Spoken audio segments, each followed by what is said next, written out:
Hello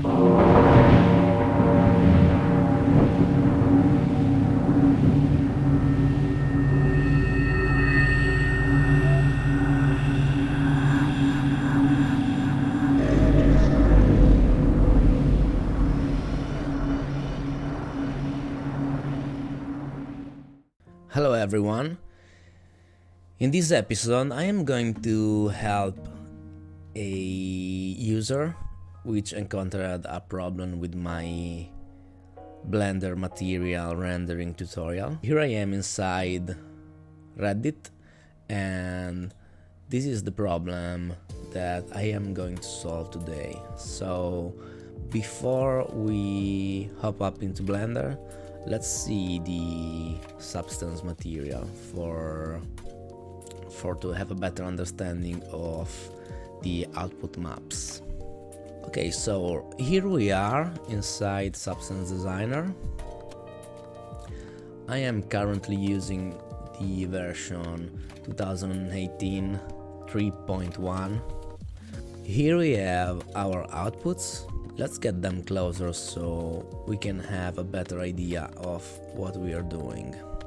So these are the outputs that I am going to use inside Blender to make our rendering. But for better space optimization in my folder, I will pack these 4 textures inside one single texture. This is my first advice. Try not to stick one grayscale image inside a Rgba single texture. You actually want to make one Rgba texture with all these 4 textures. So let's do that. Let's make an output. We can also add an Rgba merge node. And now we can use our textures to fill this single texture. So let's do that. We can connect directly these nodes. So let's see. This is the roughness. We are going to keep it on the R channel. This is the metallic, and we want that into the G channel, and I am going to put my ambient occlusion inside my B channel and the height inside the alpha channel. So as you can see, now we have a single texture with all that information inside, so we can just go on and delete these old nodes. Then I want also to check my normal map. So we are going to make sure that we are actually exporting an OpenGL map, and this is okay. This is set to OpenGL. Usually to render inside Blender you want to export a normal map with an intensity of 1, because otherwise you are going to end up with distortions, and 1 for now it's okay. So let's export that,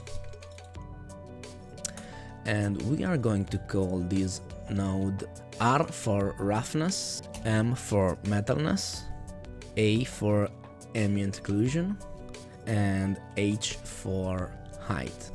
So we are going to have them in this order: R, M, A, H. So Rgba is going to be roughness, metalness, ambient occlusion, and height. And map.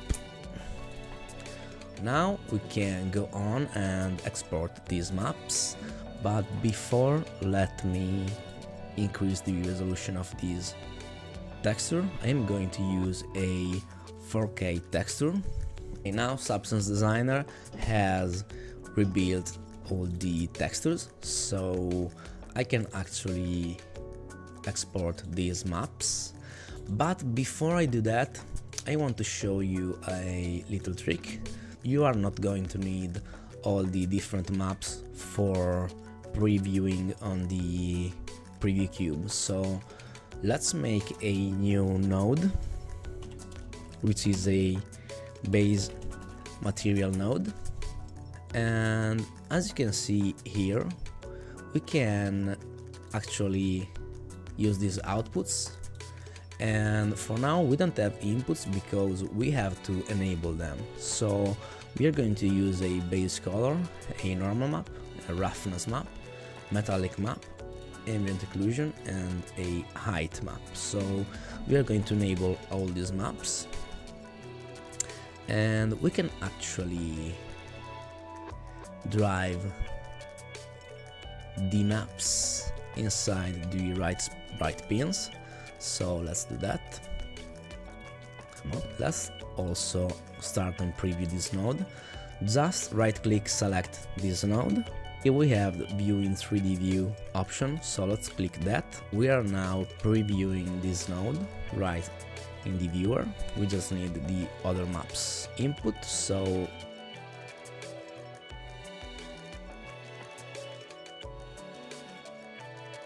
that's it. As you can see, now we have the same material right here in the viewer. And this is useful because we can actually preview this without setting every single map to the right channel definition. So we can also use this to make our graph more ordered. So let's use these outputs for ourselves. And as you can see, everything is in the right place. We can actually export these maps. Okay, now we are done and we can actually close Substance Designer. So now I am in the Blender files folder, which the Hippieman user sent to me. So this is what I get. We are going to fix the problem with this setup, and after we do that, we are going to use my textures to drive the material. But before doing that, I am just going to fix this problem. So let's open this file, spherized cube with UVs. This is what we get as soon as we open the project. Let's see what's the problem. So I am going to switch to a render view. And this is actually what I get, which tell me two things. The first thing is that there is a problem with the Hdri or background image. So let's go on and fix that before doing everything else. I'm going to switch to my world. Maybe we have a broken link, so let's load this image again. Okay, that's not the problem. Let's see what we get. I see the problem in here, but this is wrong. We want actually to use an environment texture, so let's click in this button and load in an environment texture. And now we want to open that image. Okay, this is perfect. So now we have the image that goes all around our sphere. I don't know why this is inverted, but I am going to take that as it is. And now you want also to expand the array visibility in here and disable the camera channel, so the sphere is going to have reflections, but we are not going to see the image inside our camera. Then let's see. Hippieman said to me that he was using a very extreme light intensity, but actually this is not so extreme as I thought. In fact, I think I am going to use a 30,000 value for my light emission.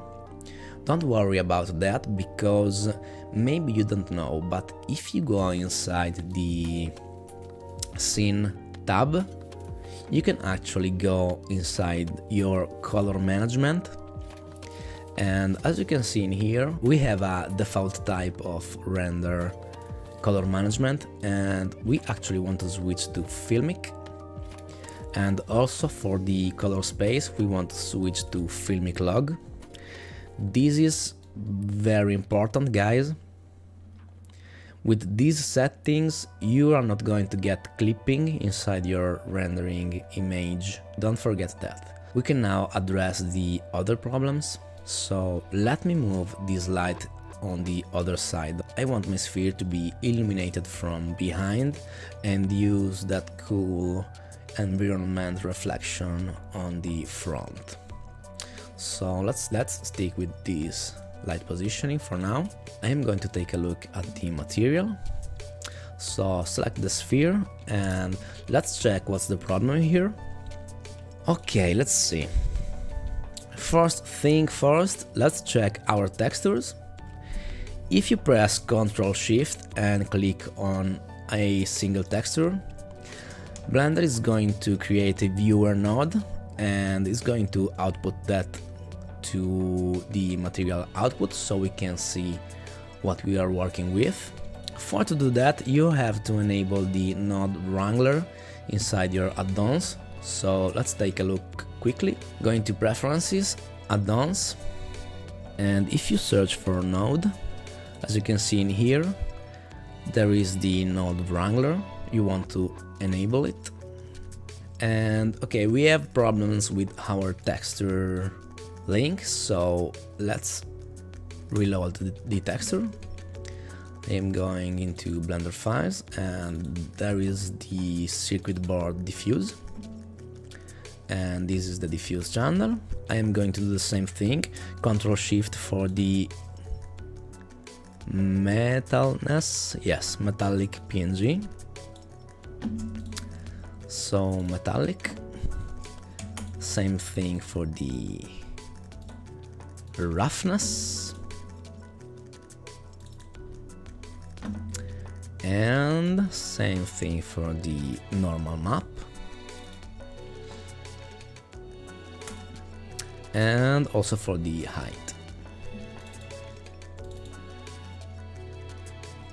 And now we have everything that we need to properly render that material, so let's hit Ctrl Shift on our principal BSDF. And as you can see now, the material is rendering properly, but we actually want to crank up a little bit our preview dicing rate for our dynamic tessellation. I'm going to hit 4, and that's cool for a preview of the sphere. I think I'm going to play a bit with my light intensities.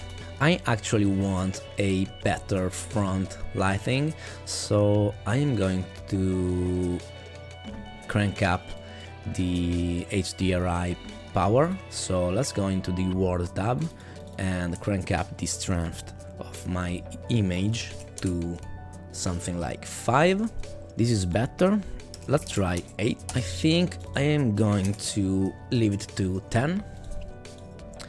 And let's play a bit with the lights.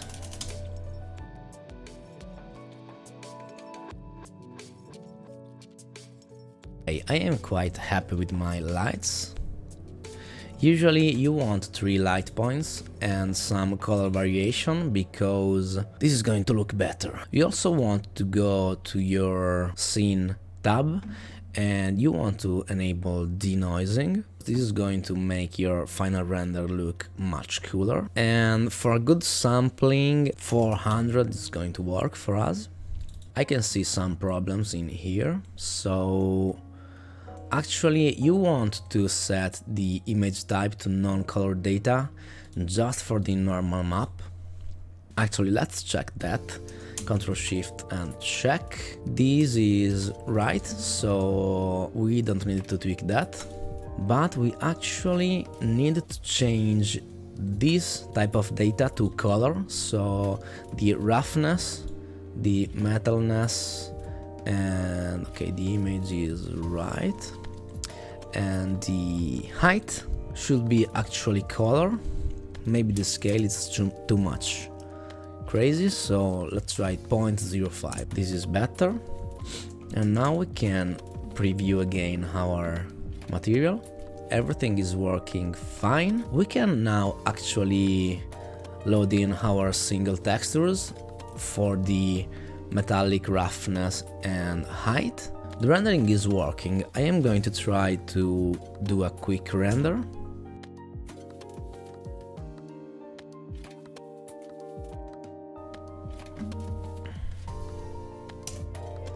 Okay, this is working fine, and as I said before, you actually don't want to use all these texture files.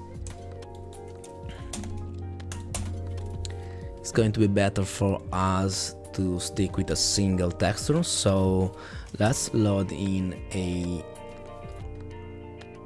image texture, and let's go on inside my fix folder, and we can load the circuit board Rmah, and now we can use a converter, separate Rgb node, and we can hook up the alpha to the height, so we get again our tessellation. And then we want to connect our roughness, metalness, and we have also our ambient occlusion, but we are not going to use that for now. Sometimes I mix the albedo map with my ambient occlusion. This is not a relevant change, we can do that anyway. Let's add a color mix Rgb, and we can mix our albedo with our ambient occlusion. Let's just preview this node and let's see what we get. So this is the original and this is the mixed one. Let's switch to multiply, and this is okay. Everything is working fine, and now I can see that also my CPU reflection is working. I actually don't know why, because the texture placement before was just great, but now it's working, and I think I can call this fixed. So this is it, guys. I'm going to make a 100% resolution rendering, and I am going to save this file to my fix folder. Let's go ahead and render this little boy. Before going on, if you are rendering with your CPU, you actually want to scale down your tiles, because the CPU is more efficient with smaller tiles.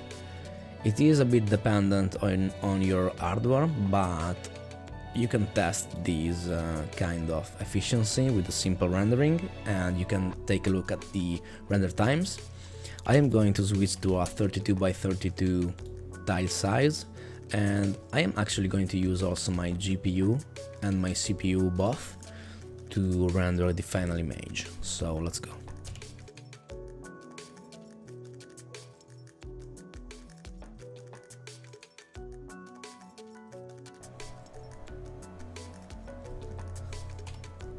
Okay, this is cool. So this is my final rendering. I am actually thinking that a PCB material could use a bit of subsurface scattering, because this is going to look more realistic. I am going to take this a little further, so I'm thinking I'm going to add a little bit of subsurface scattering. So let's see what we can use to mask the subsurface scattering. So right away I'm going to connect my color to the subsurface scattering color, and we can preview that for now. And I am going to add a math converter in here, so I can try and multiply some value. Let me just check with a viewer what we are getting. Let's try with multiply. I am going to multiply this by 2 or by itself. Maybe by itself it's better. So I'm going to use this value to drive the subsurface scattering value, and we can now check how the material is behaving.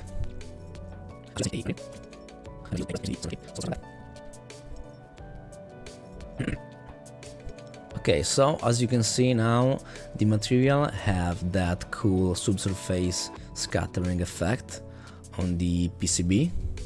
I think I have solved this problem. If you find some other issues that you want me to take a look at, just let me know. And I am going to save this Blender file inside the folder, and I am going to send this back to you. So I hope this was helpful, guys. Let me know what you think, and if you find some issue inside Blender, just let me have the files so I can take a look at your little mistakes and I can help you with these problems. So this is all for this tutorial. If you want to check my other videos about Substance Designer and how I make my materials, just take a look at my channel. We are going to see each other in the next tutorials. Bye guys!